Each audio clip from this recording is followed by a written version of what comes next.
Do you know? That's what I said to him if you were still here. Anyway. Oh, I love Ukraine so much. How about some more war? That's a funny kind of love, son. Anyway. Second row. That are disintegrating in a very specific way. And why is that? Thank Ukraine! All right! Fuck off, loser! I think we just saved Ukraine. If I could ask, and I would ask anybody who waves the Ukrainian flag and does anything to perpetuate the war there, a very simple question, which is how many Ukrainians have died in the last 2.5 years? Do you know? Now, this is the inside story of how I got into the Tucker Carlson Clive Palmer event in Brisbane. I got into the second row. I made it through security with my Ukraine flag. It's inside. I somehow managed to get right up to the front, protested him, disrupted the event.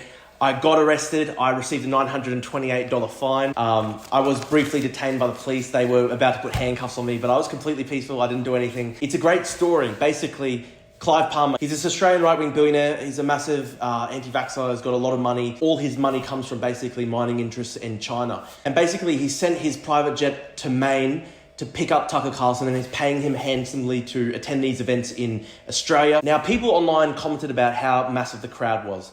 It's important to note, a lot of these tickets were handed out for free by Clive Palmer. So I had multiple friends who received free tickets, literally just in their email. Basically, I got one of these free tickets for my mate to come into the event with the camera. He was seated on the far side, and basically we were coordinating the protest activity. I paid $200 for my ticket, which sucks, but I just thought, it's worth it to protest Tucker Carlson. I don't think anyone's actually been able to confront him personally about his Russian propaganda before.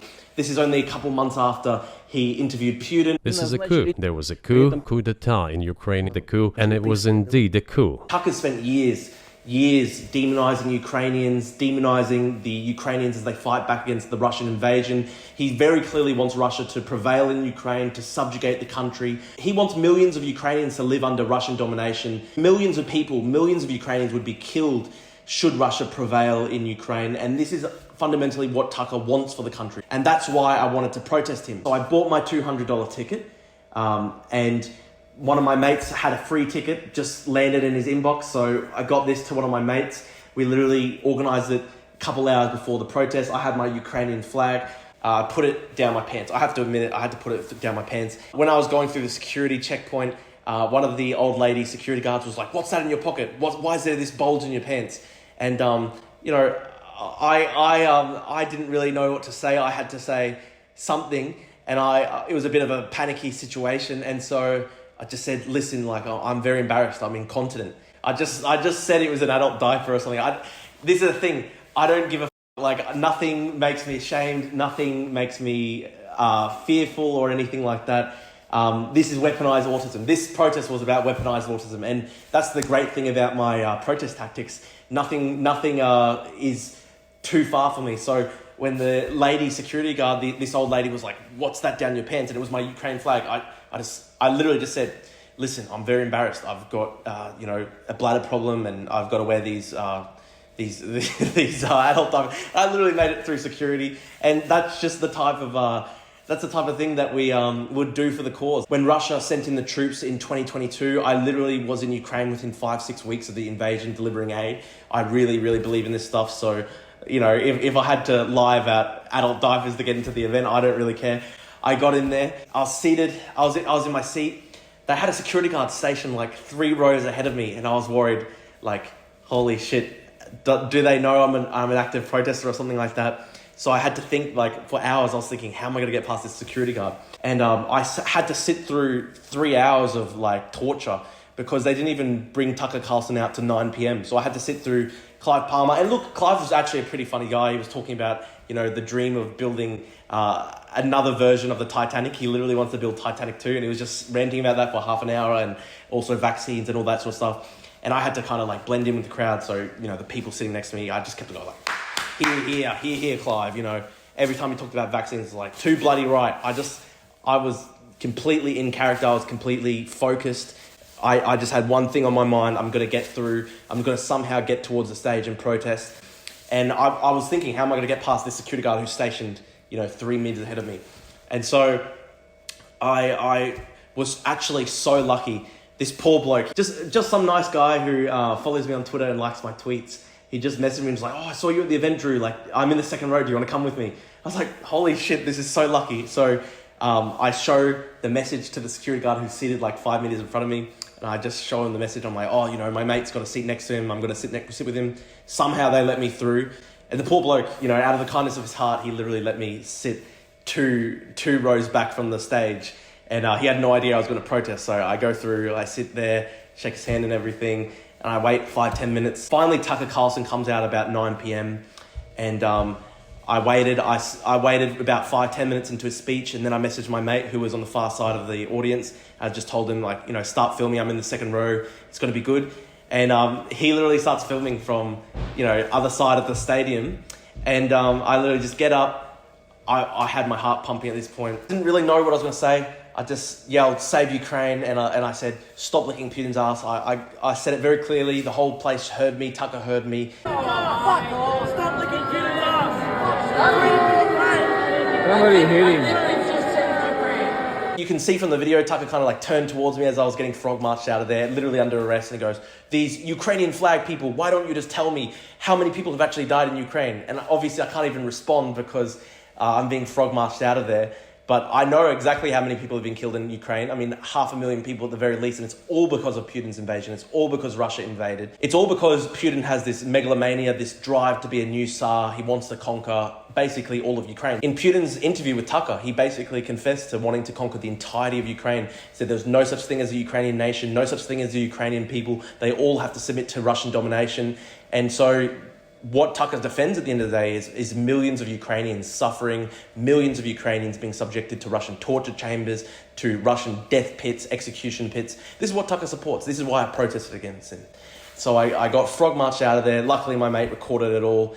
And the police at first were very harsh. They sort of had me line up spread eagle against this metal shutter in the offstage area. So they had me sort of line up, face the wall, my hands out. They were frisking me, and they were sort of treating me like I was some kind of terrorist. So they were like, "How many more people do you have? How many more people do you have?" Like I had some kind of bomb or something. Obviously I'm a completely peaceful protester. And I was just very polite. I just said, "Listen, it's over. That's it." Everyone booed me. It was very scary.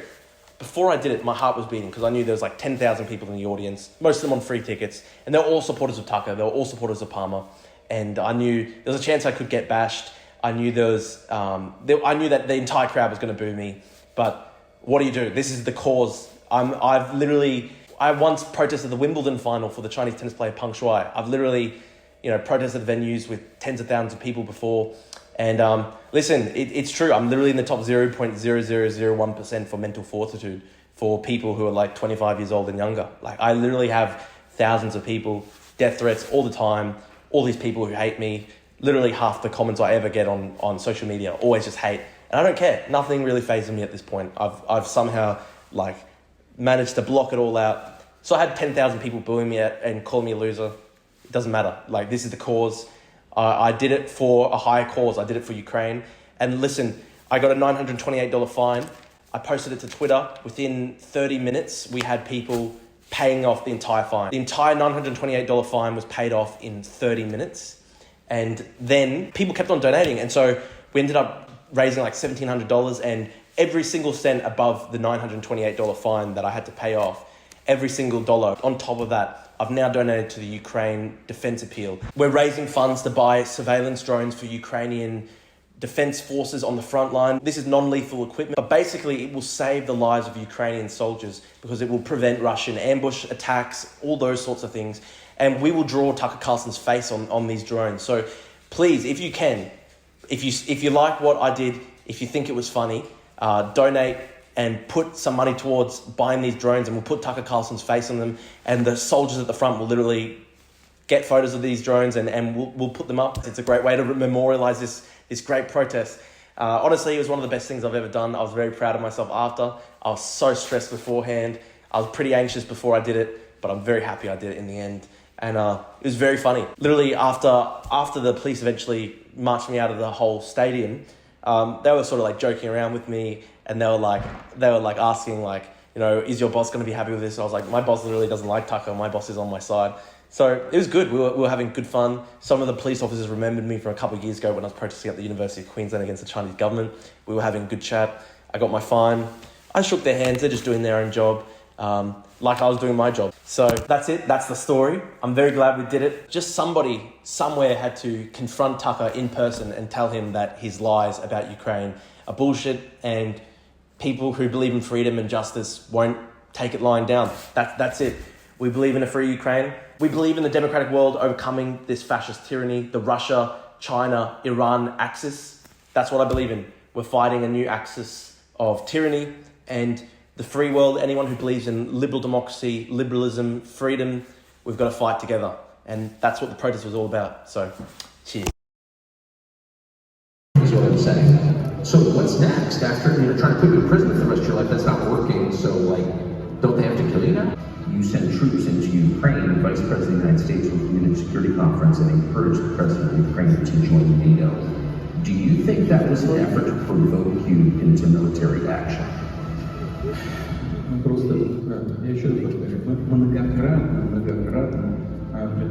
repeat once again, we have repeatedly proposed to seek a solution to the problems that arose in Ukraine after 2014 coup d'etat through peaceful means. But no one listened to us. And moreover, the Ukrainian leaders who were under the complete US control. If you really want to stop fighting, you need to stop supplying weapons. It will be over within a few weeks. At least that's what they're talking about. And they're trying to intimidate their own population with an imaginary Russian threat. This is an obvious fact. And thinking people, not Philistines, but thinking people, analysts, those who are engaged in real politics, just smart people understand perfectly well that this is a thing. Can you imagine? For three, no, well, I mean, really, it was selfish. I Foster's locker. Oh, no, that's swell with the next one from the Duffy. Second row. Australia and the United States. It's the Anglo very specific way, and why is that? Save Ukraine! All right!